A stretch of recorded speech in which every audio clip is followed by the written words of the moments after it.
Assalamualaikum warahmatullahi wabarakatuh. Perkenalkan, nama saya Evi Febriani dengan NIM 200702501 dari Prodi Perbankan Syariah kelas 6B. Di sini saya ingin mengerjakan tugas akhir terkait manajemen resiko. Di sini saya ingin membahas tentang manajemen operasional pada perbankan syariah. Nah, dalam pembahasan kali ini ada apa saja sih?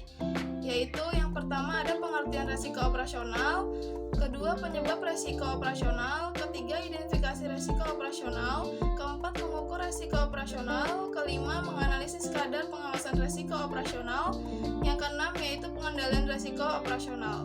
Yang pertama yaitu ada pengertian resiko operasional, yang dimana resiko operasional adalah resiko yang terjadi akibat kesalahan faktor manusia, kegagalan atau berfungsinya sistem, kesalahan dalam prosedur kerja, dan akibat faktor eksternal, yang semuanya merupakan penyebab terjadinya event resiko operasional.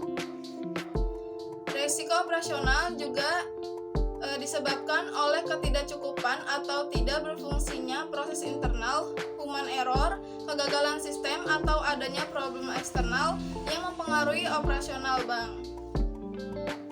Ada 3 faktor yang menjadi penyebab timbulnya resiko ini, yaitu 1. Infrastruktur seperti teknologi, kebijakan, lingkungan, pengamanan, perselisihan, dan sebagainya.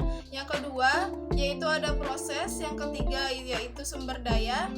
Pada saat ini, resiko operasional ini semakin banyak ditemukan seiring munculnya beberapa kasus pada lembaga keuangan. Di antaranya, 1. Meningkatnya kesadaran serta perhatian pada kepala unit kerja terhadap isu resiko operasional. Yang kedua, yaitu mengembangnya beberapa pendekatan untuk mengelola resiko operasional. Yang ketiga, yaitu besarnya perhatian bank yang mengarah pada kemampuan mengelola profil resiko bank sebagai peningkatan daya saing.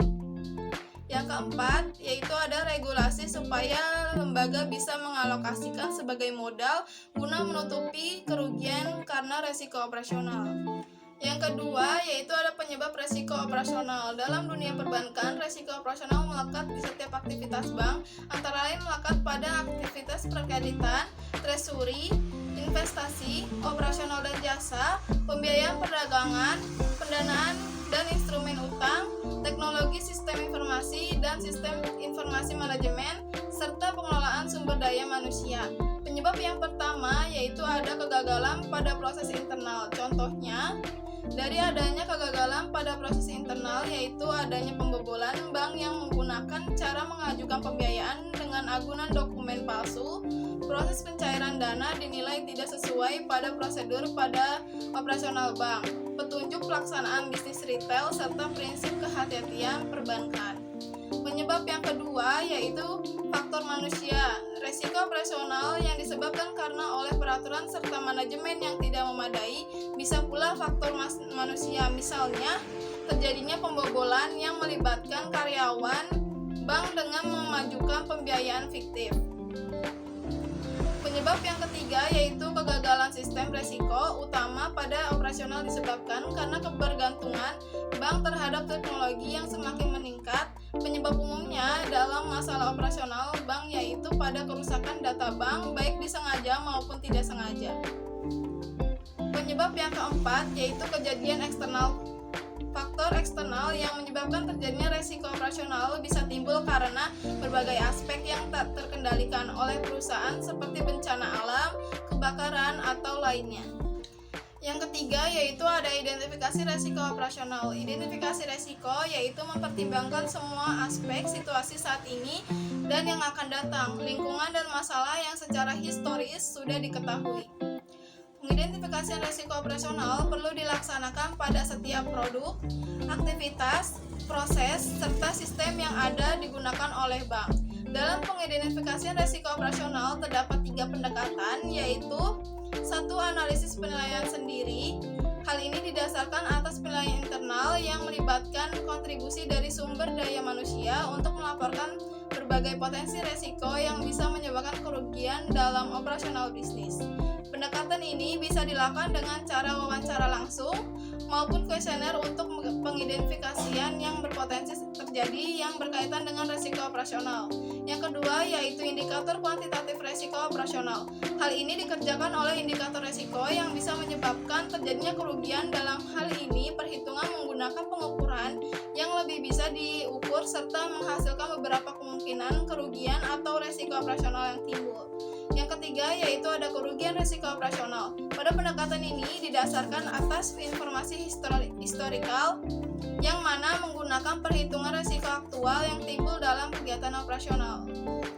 Yang keempat yaitu mengukur resiko operasional. Resiko operasional diukur berdasarkan dua faktor, yaitu resiko yang melekat pada suatu aktivitas inherent risk dan sistem pengendalian resiko risk control system. Penilaian terhadap resiko inherent didasari pada pengamatan terhadap kejadian resiko operasional, terutama frekuensi dan dampak dari kejadian tersebut.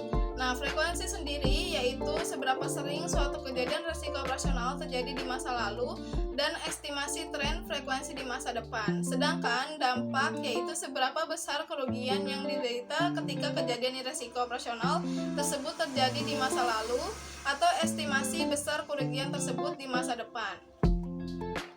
Bank mempunyai kewajiban untuk melakukan pengelolaan risiko operasional terhadap setiap produk, aktivitas, proses, dan sistem yang digunakan bank.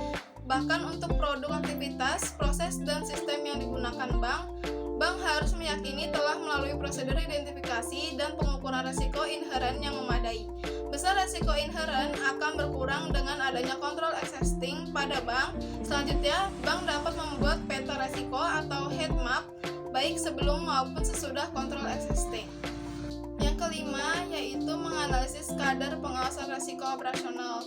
Level-level risiko atau taksiran risiko operasional ini menjelaskan semua dampak dari semua potensi risiko yang terkait dengan operasional, yaitu 1.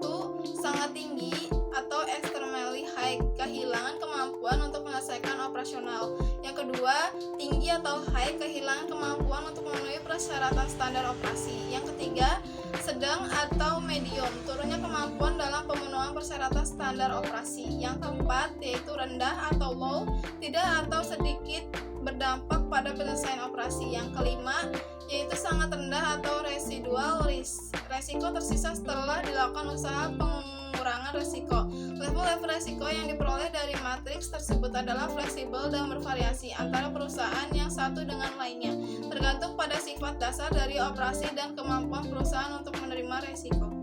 Yang keenam yaitu pengendalian risiko operasional. Pengendalian risiko operasional bank ditempuh dengan melaksanakan beberapa tahap pengendalian, yaitu menghindarkan risiko atau risk avoidance, menerima risiko atau risk acceptance, mengalihkan risiko pada pihak lain atau risk transfer, dan mitigasi risiko dengan melakukan kualitas kontrol. Pengendalian risiko operasional dilakukan dengan menghindarkan risiko atau risk avoidance. Risk avoidance dilakukan untuk mencegah bank mengalami suatu risiko operasional yang tidak dapat diterima atau unsuitable, atau mencegah melakukan aktivitas lain yang mungkin dapat menambah ekspo risiko operasional sebelumnya. Tindakan ini tentu saja dapat mengurangi tingkat aktivitas bisnis atau malah menghentikan bisnis sama sekali. Umumnya risk avoidance dipilih apabila potensi keuntungan dari suatu aktivitas bisnis tidak sesuai dengan ekspo risiko operasional. Alternatif rencana aksi yang bisa dilakukan bank syariah yaitu 1. Menghindarkan risiko. Hal ini bisa dilakukan dengan mencegah melakukan aktivitas lain yang bisa menambah ekspo risiko operasional sebelumnya pada bank syariah serta terhadap risiko yang tidak bisa diterima. Yang kedua yaitu menerima risiko. Terkadang risiko itu tidak bisa dihindari apabila operasional perbankan dilaksanakan, sehingga yang bisa dilakukan bank adalah menerima risiko tersebut, akan tetapi kontrol dan pengawasan yang ketat tetap dilaksanakan apabila aksi ini dilakukan. Yang ketiga yaitu ada mengalihkan risiko pada pihak lainnya, misalkan pada penggunaan jasa asuransi pada produk pembiayaan adalah suatu alternatif pengalihan risiko. Yang keempat yaitu ada mitigasi risiko melalui peningkatan kualitas kontrol. Hal ini dilakukan dalam rangka meminimalisir potensi kerugian yang dipicu oleh risiko baik yang berasal dari eksternal maupun internal. Sekian penjelasan yang sudah saya sampaikan, kurang lebihnya mohon maaf. Wassalamualaikum warahmatullahi wabarakatuh.